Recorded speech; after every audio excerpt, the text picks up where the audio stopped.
Hello, Galactic Racers, and welcome back to F-Zero X, as brought to you by Rocket Rabbit Commentaries. So after a significant period of systematically going through each of the 18 racetracks in the standard difficulty, because I found my consistency was so poor that I had to use save states in order to finally unlock the Joker Cup.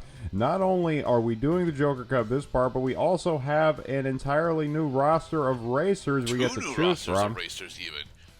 Because of the incidental unlocks along the way. So, I take it we're not going to be taking in Jody Summers? No, we're going to be taking Astro Robin on Jack Levin. I actually recognize Jack Levin's name, but not his character design. Oh. If you're joining from Mario Kart 64, we got the Rainbow Road, baby. Oh, Alright, so is yeah. this actually Rainbow Road from 64? Because it doesn't look like it so far. The only thing that it has in common with Rainbow Road, in addition to the tight turns and also the noticeable scarcity of guardrails, is of course the rainbow color track and also the beautiful night sky. Although you can't see rainbows at night because rainbows depend on the refraction of light through a prism. Yeah. I do really like this super cool track that we get to listen to, which is based on the F-Zero X intro track. Ah, avoid the landmines! Avoid the landmines past I'm Cloud! trying.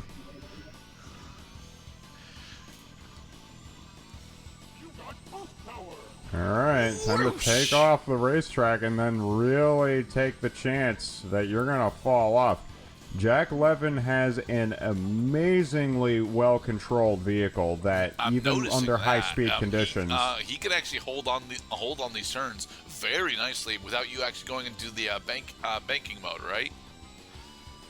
pretty much. And to think that I had to unlock not just one row, but 2 rows of racers just to use a ride this sweet. Mind you, at any time, you can use G-codes in order to unlock all the racers. Only in Grand Prix mode in one player are you actually locked to using certain racers in order to do the Grand Prix tracks. In every other mode in the game, including Death Race, you have the option to pick any racer you want. Just because you can do long jumps doesn't mean that you should. I mean, thankfully, that long jump was on a straightaway path. But even then, you still lost position for it. I mean,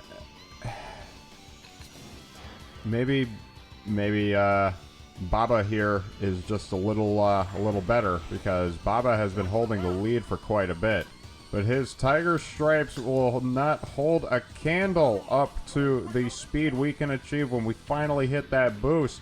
Just be careful, because now that you're coming up to the finish line, these landmines are going to really send you teetering off course. You know, I reckon that the reason why they put that straightaway path right after the finish line is so that your computer-controlled racer would not lose control and then fall off. Hey, James McCloud's doing well. Sweet. Yay. Yeah, we have two names of characters that are also found in a Star Fox game: James McCloud and Leon. Yeah, but this Leon is very specifically not Leon Leblowski. Devil's Forest 3, Mirror Road. Oh, the Devil's Forest. In the jungle, in the jungle, in the jungle, in the jungle. In the jungle, the devil's jungle, Jack Levin rides his car. Now, our rival for this race is Baba. Because Baba's behind us, we can't see his super cool rival name tag. Okay, now all that racetrack you just did, now you got to do it over again in the opposite direction, looking upwards to the very same racetrack you were just racing on. And now we have an inner tube. Yeah, only for a second. Yeah. You got boost power. Thankfully, there's. Oh no! I was just gonna say that the lack of guardrails there is not really that big of a problem, and then it just falls off as you were about to comment on it. They're setting a great example for us, Mr. Gurdat. We are just as vulnerable as the AI that we are watching stupidly fall off the track because they suck. Alright, so now we have... Ah! Alright, time to really kick it up a notch. We have to deal with James McLeod in 4th and Baba in 2nd. Who's in 3rd at the moment? Some dude who looks like he should be a sports announcer. Okay. I mean, he's got a yellow jacket, so that might actually be Dr. Stewart, but I don't think so. It's not Dr. Stewart. I wonder if like Family Guy or like Saturday Night Live they ever did a skit where the guy, because normally sports announcers are not on the racetracks themselves, but then like a sports announcer decided that he was going to commentate on his own racing ability by doing narration while he's driving, and then maybe he'll like lose control of his car and crash. It was. Are you sure it wasn't Dr. Stewart? Because he fell off after we crossed off the finish line, but I didn't see anyone else in the lineup that looked like that. So Dr. Stewart. Dr. Stewart is so handsome that he can be seen just on the left of Captain Falcon. I mean, honestly, they probably put Dr. Stewart there because he's one of the earliest characters of whom you can actually play as. Because I mean, why get you all excited to play as characters that you have to spend between 1 and 2 hours of gameplay just to unlock in the first place? It's not really 1 and 2 hours though. Each course only realistically takes about 3 minutes. Right, each course, but you have to complete at least 4, maybe 3. Actually, I think in order to unlock the second row of races, you have to complete 1 Grand Prix in standard mode. Okay. However, new players to the game probably don't have their chops worked up to actually hack it in standard mode because the AI is higher difficulty in standard mode.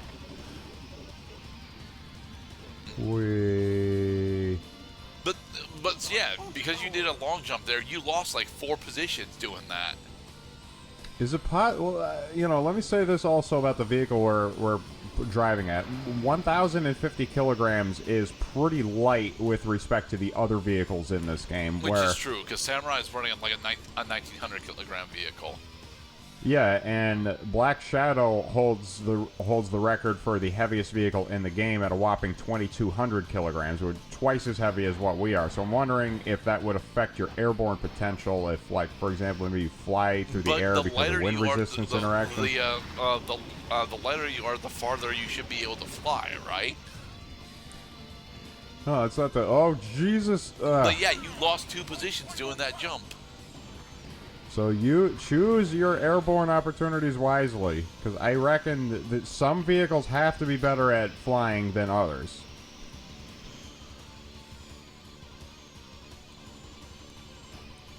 Follow me, Fox. I'm saying that because James McLeod is in first place. Yes. Well, he was, and now he's behind us. Now I see that I'm coming up on the turn here with 2 racers at my back. Baba, oh crap, I had just lost my position. Gotta get some health back. Going around some tight turns and grinding like cheese. Oh okay, crap. There you managed to actually maintain your position. Yeah, good luck getting your nose pointed in the right direction without accidentally turning left or right so much you fall off the track. Number 14. No, Billy. Oh yeah, Billy. He's a monkey. Billy the monkey. So, come on, do you want to lose? Do you want to lose to that? You want to lose to a fox? I mean, what animal do you suppose Leon is? Leon's definitely canine of some description, but not entirely sure what kind of description that would be. Honestly, I think I was about to say he looked like a fox, but now I think because of the shape of his snout, he looks more like a bobcat. Alright, time to rev it up and shred. Now while you're shredding out, metalheads, try not to shred your paint job on this guardrail. Yeah, because now we have to race against a velociraptor. Nah. Biorex. No, sorry. Biorex is technically a cyborg saurian, right? He's a Cybersaurus. See, Yu-Gi-Oh players would understand that. No, they would not. Not a single modern Yu-Gi-Oh player has ever actually played Cybersaurus, Cloud. Well, I mean, they might have seen Cybersaurus. They may have seen Cybersaurus, but whoa! Okay, now our wavy sections are actually a problem because they put boost pads on the wavy sections, meaning that you can, on occasion, end up flying off the track. Oh dear! Gotta get the boost. Gotta get the boost. Too much boost. Too much boost. Boost. Okay. All right. It's safe for now. Oh, jeez. Are you sure it's safe? Because your vehicle is ricocheting off those walls very harshly. You can't catch me, Billy. Ouch! I see I have an opportunity to maintain my lead, picking up the boost pad and going and turning to the left. Now going neck and neck with the main character. We're just going to call him Anthony.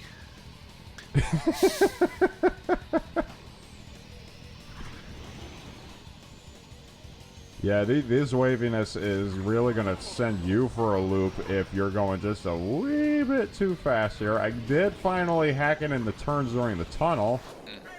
Yay. Way to boost right through that checkered flag, man. Oh, is the Joker Cup raising a chuckle or two? I mean, you did finish a full second and a half ahead of Baba, so... Indeed, we do find that quite funny. Okay, so we are 46 points ahead right now, and we're going into track 5, right? They're going into the fifth track. Snake Road. Oh man, are you feeling like Port Town syndrome is going to follow you from the Jack Cup, saying, "Oh no, I'm wiser. I've matured long since my days of falling off of the world's biggest high jump."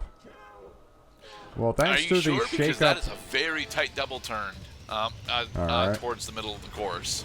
Yeah, you see that too. Honestly, it looks like a dude's head if he had like a second forehead. See, you can see his nose, you can see his lower jaw, and there's his neckline. Honestly, I see a cartoon character.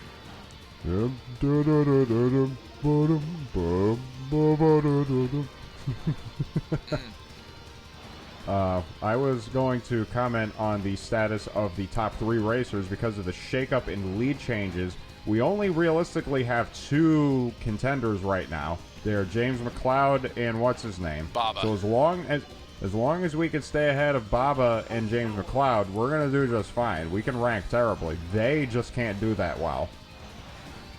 No, which again, is how I actually prefer my racing games to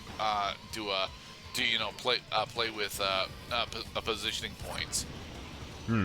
Yes, and that's precisely why they have a rival system in this game, so that you are concentrating on the most enjoyable number of people to be concentrating on. Ow, ow, ow. You can't just keep throwing your vehicle into the side pass, Cloud. You really can't, because the more you grind against the guardrail, the less boost you get to use, because boost is derived from your health. Okay, good, good. We have 98% health left. Whoa, whoa. Well, thankfully, falling off of the track is not going to be the main hazard in Port Town 2. You're just trying to stay alive at this point. I'm amazed that there are still 30 racers on the track right now. I'm not, actually. There's only a couple of points where racers can immediately fall off, and they are actually handling these curves much better than you are. Ow. Yeah, I'm beginning to suspect that this is one of those races that I kind of just let it go. Okay, but that does mean that you need to have a really good position in the final race. Okay, well, I'm zoomed up to 14th now. Okay, if we can finish at 10th or better, ow, then we should be fine. But that's 11th. That's a pretty mediocre ranking right there. But James McLeod was the only racer that actually, among the 2 that we were just talking about, he's the only one who actually did well. Yeah. And you could tell that I was not pleased with my performance because I'm skipping through all the screens. All right, boom. So we have to beat James McLeod. As long as we beat James McLeod, we're fine for the most part. Now get ready for a real slap in the face with this map. Oh, the I hate big the design hand. for this. Jesus Christ, no. You gotta go around all the fingers. You gotta go around the wrist bone. You gotta go around the sides.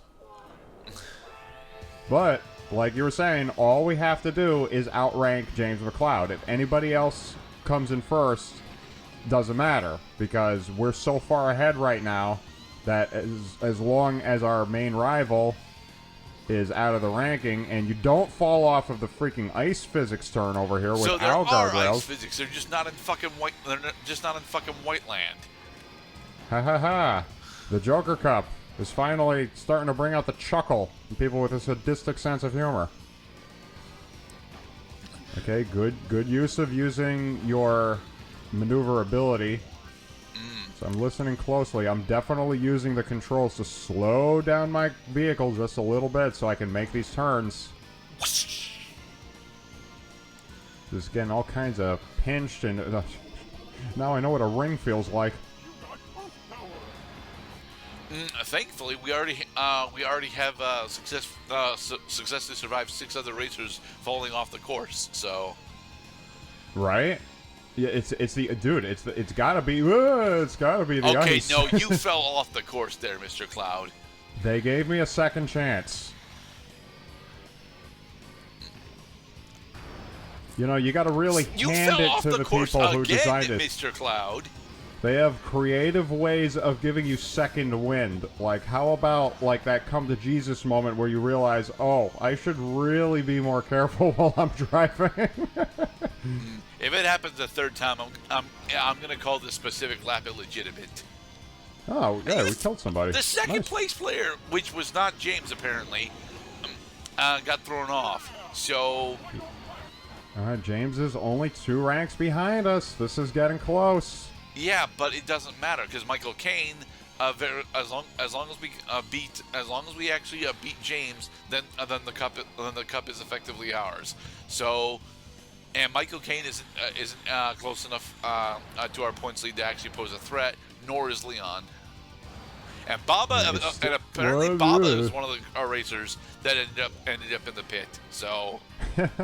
I know, isn't that funny? Like, you wonder, like, because you can only ever see you can only ever see the top 6 that they're surviving. You don't know how the other 24 are doing. I mean, you know that, 24 less 7 now because there are only 23 racers on the racetrack. Yeah, Big Hand is the most dangerous of the ordinary Grand Prix tracks.